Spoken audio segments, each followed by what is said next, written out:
in a world where everything has been done, I try to create something that is something that visually stimulating and mentally influential, I think, for yourself and for others to try and go home and either be an artist or do something on the street themselves. I tell people that the streets are yours. It's not just for advertisements or for government or for everyone else. These are our streets. So. Grinding all the time to keep his bread right. Rolling up every day to get my hair right now. Never come to my side if you don't tread right. Beaks, or Beak 03. I'm born and raised here in Hawaii, Oahu.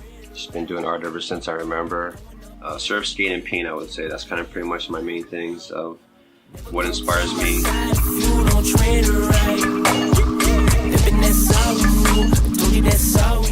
Always skated and surf, and then got into street art. Birds seem to be like something that everyone kind of aspires to be, besides being human, I guess. Like these winged creatures represent a lot as far as freedom from the ground or from ourselves, I guess, in a way too. See, the first birds that I kind of drew they're more animated, I guess, in a sense, before they took on the human form of people's faces or features, should I say. Until someone kind of said, why is either your birds look tired or exhausted or scared, and that kind of made me try to balance out the more surprised and more happier birds and more inspirational birds than just the struggles. I do a lot of salvage pieces because I'm always looking around, looking on the ground and picking up shiny or whatever unique things, which I use in my shadow boxes or my art or even on the streets for people to pick up and take to their home. And it's another way of getting up and giving back to the community or myself or just people in general who like my work. And as I did street art,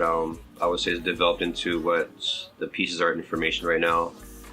Especially my mostly found bird or the 20 pieces of panels that I did on redwood shingles. All of those are kind of, it's just to show my different sides so that people can get a sense that I don't just do one thing, which is stickers on the streets or paint on walls or whatever. I do a lot more than that. I just like to stretch my creativity. I would say that piece, that mostly found sculpture, is a representation of all the things that go on in my head.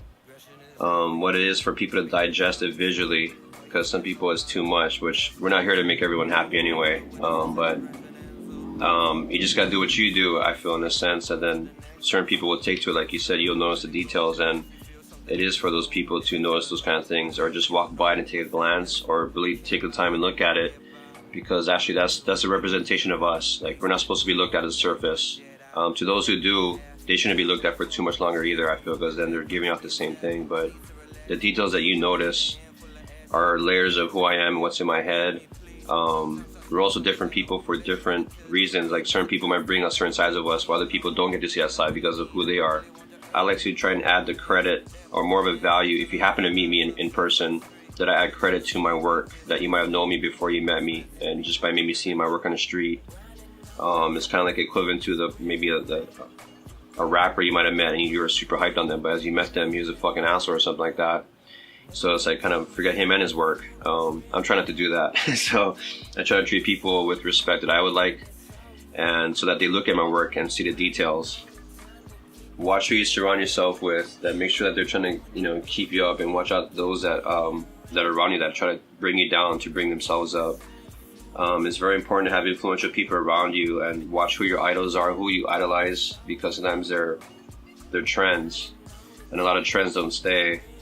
Again, like, make sure you do what you do, and watch the opinions you take on from those who aren't doing shit, that just opinionate, stuff like that. So, have real peeps around you that raise you up, that share your vision. But if you don't, you gotta just stick to your vision and refine it. And basically, you can match it with your instincts. Your instincts are built, and it'll guide you rather than like what people tell you or what you think you see on Instagram or on TV and stuff like that. You really got to screen through that stuff because it's not real, it's a facade. So today's world, I feel you got to push and quality control through the facades of what everyone's at today, because everybody wants a quick credit and they don't want to work for it. So I just think that you got to really put in your work and pay your dues. Not pay other people's dues, don't get stuck with that. Pay your own dues and figure out what those are, and develop your instinct. And then within that, I think it should help you fly higher than you can, along with those that really matter. Yeah, you just really gotta you really have to stick with what you're doing, because if not, it can shove you off the road into another path. And yeah, I just think it's important that you really keep to what your vision is and develop it. I think it's very important, so you can keep flapping. Tell these motherfuckers better get your own and stop looking at me like a meal ticket. Grinding all the time to get this bread right. Rolling up every day to get my hair right now. Definitely, stay unflappable, should I say? Stay unflappable. Yeah, stay unflappable, man. Yeah, some bird puns right there. Stay unflappable.